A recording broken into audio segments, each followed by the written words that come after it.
بسم اللہ الرحمن الرحیم سیقول السفہاء من الناس ما ولاهم عن قبلتهم التي كانوا علیہا۔ ترجمہ: ان قریب کہیں گے بے وقوف لوگ کہ کس چیز نے مسلمانوں کو پھیر دیا ان کے قبلے سے، وہ قبلہ جس کی طرف وہ رخ کرتے تھے۔ آپ کہہ دیجئے للہ المشرق والمغرب کہ اللہ تعالیٰ ہی کے لیے ہے مشرق اور مغرب، ہدایت دیتا ہے جس کو چاہتا ہے سیدھے راستے کی طرف۔ اور اسی طرح ہم نے بنایا تمہیں اعتدال والی امت تاکہ ہو جاؤ تم گواہ لوگوں پر، اور ہو جائے رسول اللہ صلی اللہ علیہ وسلم تم پر گواہ۔ وما جعلنا القبلۃ، اور نہیں بنایا ہم نے قبلے کو، وہ قبلہ جس پر آپ تھے، مگر تاکہ ہم ظاہر کر دیں اس کو جو پیروی کرتا ہے رسول کی، ان لوگوں میں سے جو پلٹ جاتے ہیں اپنی ایڑیوں کے بل۔ اور تحقیق کے ساتھ تھی البتہ باری چیز مگر ان لوگوں پر جس کو اللہ تعالیٰ نے ہدایت دی، اور نہیں ہے اللہ تعالیٰ تاکہ ضائع کر دے تمہاری عبادتوں اور تمہارے ایمان کو۔ ان اللہ، بے شک اللہ تعالیٰ لوگوں کے ساتھ البتہ شفقت والا اور مہربان ہے۔ یہاں پر دو باتیں ہیں، ایک بیت اللہ شریف کی طرف نماز پڑھنا اور دوسرا قبلے کا تبدیلی کا حکم ہوا تھا۔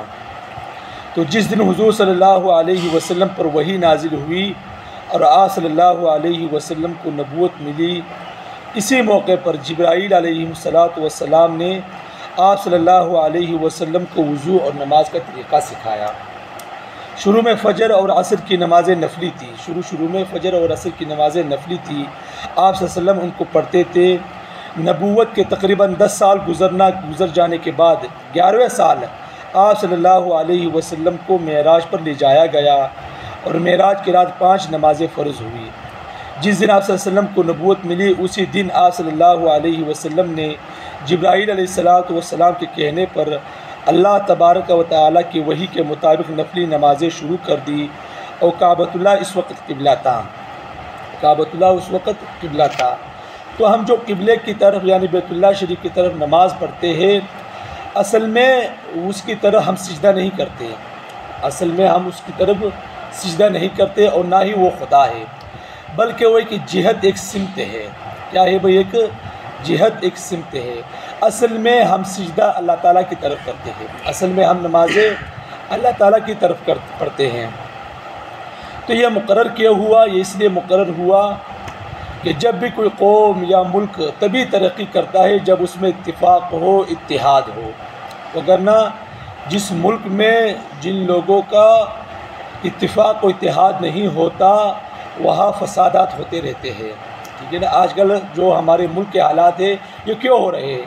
کیونکہ جتنے بھی آپس کی پارٹیاں ہیں اس کا آپس میں اتفاق ہی نہیں ہے، اتحاد ہی نہیں ہے۔ تو آپ پارٹیوں کو تو چھوڑو، پارٹی کے اندر جو لوگ ہیں ان کا بھی آپس میں اتفاق و اتحاد نہیں ہے۔ تو اس لیے جو حالات ملک کے بدتر سے بدتر ہوتے جا رہے اس وجہ سے ہو رہے ہیں۔ اسی طرح جو ہم کعبۃ اللہ کی طرف جہد کر کے نماز پڑھتے ہیں یہ اسی وجہ سے پڑھتے ہیں تاکہ مسلمانوں کا جو آپس میں اتفاق و اتحاد ہو یہ قائم رہے، وگرنہ اگر ایسا نہ ہوتا تو کیا ہوتا ہے؟ سوچئے ذرا، اگر اس طرف کوئی دشمن رہتا ہے کسی کا، اگر میرا دشمن اس طرف ہوتا، اگر اللہ تعالیٰ حکم دیتے تھے بھئی اپنی طرف سے نمازیں پڑھو، جس طرف چاہے منہ کر کے نمازیں پڑھو، تو کیا ہوتا؟ اگر میرا دشمن اس طرف ہے تو میں کبھی بھی اس طرف نماز نہ پڑھتا، بلکہ میں اس طرف منہ کر کے نماز پڑھتا، اور اگر میرا دشمن اس طرف ہے تو میں اس طرف منہ کر کے نماز پڑھتا۔ تو ہر آدمی کی اپنی مرضی ہوتی ہے۔ تو اللہ تعالیٰ نے ان چیزوں کو ختم کرنے کے لیے بیت اللہ شریف کو مقرر کیا تاکہ تم لوگ اس طرف منہ کر کے چہرہ کر کے نماز پڑھو، تاکہ تم لوگوں کا آپس میں اتفاق و اتحاد برقرار رہے۔ تو بہرحال جب حضور صلی اللہ علیہ وسلم مکہ میں نمازیں پڑھتے تھے تو اس جہد کے ساتھ نماز پڑھتے، رکن یمانی کے پاس، کہ بیت اللہ شریف بھی سامنے ہوتا اور بیت المقدس بھی سامنے ہوتا، یعنی حضور صلی اللہ علیہ وسلم اس طریقے سے نماز پڑھتے کہ بیت اللہ شریف بھی سامنے ہوتا اور بیت المقدس بھی سامنے ہوتا۔ لیکن جب حضور صلی اللہ علیہ وسلم نے مکہ سے مدینہ کی طرف ہجرت کی تو لازمی بات ہے وہاں یہودیوں کا چرچا تھا، اور یہودیت بہت زیادہ تھی وہاں پر۔ تو حضور صلی اللہ علیہ وسلم کو اللہ تعالیٰ نے حکم دیا کہ آپ بیت المقدس کی طرف منہ کر کے نمازیں پڑھیں۔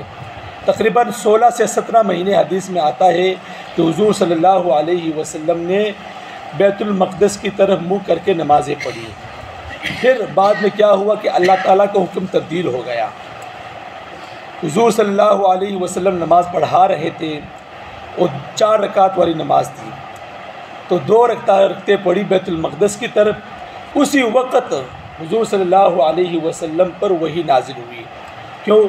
حضور صلی اللہ علیہ وسلم جب بھی نماز پڑھتے تو چہرہ اوپر کر کے دل میں یہ خواہش ہوتی کہ بیت اللہ شریف دوبارہ قبلہ ہو جائے۔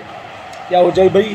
جو بیت اللہ شریف ہے مکہ کا، وہ دوبارہ قبلہ تبدیل ہو جائے۔ تو 2 رکعتیں حضور صلی اللہ علیہ وسلم نے پڑھائی اور وہی اسی وقت اتری، تو اللہ رب العزت نے فرما دیا آپ چہرہ پھیر دے بیت اللہ شریف کی طرف۔ تو آپ صلی اللہ علیہ وسلم نے دوبارہ بیت اللہ شریف کی طرف چہرہ پھیر دیا، اور صحابہ بھی سمجھدار تھے، انہوں نے بھی حضور صلی اللہ علیہ وسلم کی اتباع کرتے ہوئے اپنے چہرے پھیر دیے بیت اللہ شریف کی طرف۔ تو یہ وہ جگہ ہے جہاں پر حضور صلی اللہ علیہ وسلم نے اللہ تعالیٰ فرما رہے سیقول السفہاء کہ ان قریب بے وقوف قسم کے لوگ کہیں گے کہ پہلے بیت اللہ شریف کی طرف نمازیں پڑھتے ہیں، پھر بیت المقدس کی طرف، اب پھر دوبارہ حکم ہوا کہ کیا بھائی بیت اللہ شریف کی طرف نماز پڑھے۔ تو کیا فرمایا للہ المشرق والمغرب، کہ بھئی جس طرف اللہ کا حکم ہوا تو ہم نے تو اللہ تعالیٰ کی بات ماننی ہے، اللہ کا حکم ماننا ہے۔ پہلے اللہ کا حکم اور تھا، اب اللہ تعالیٰ کا حکم دوسرا آ گیا ہے۔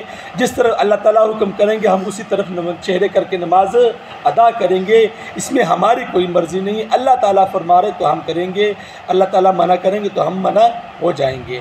اللہ سے دعا ہے کہ اللہ تعالیٰ ہمیں عمل کرنے کی، سمجھ کرنے کی توفیق عطا فرمائے۔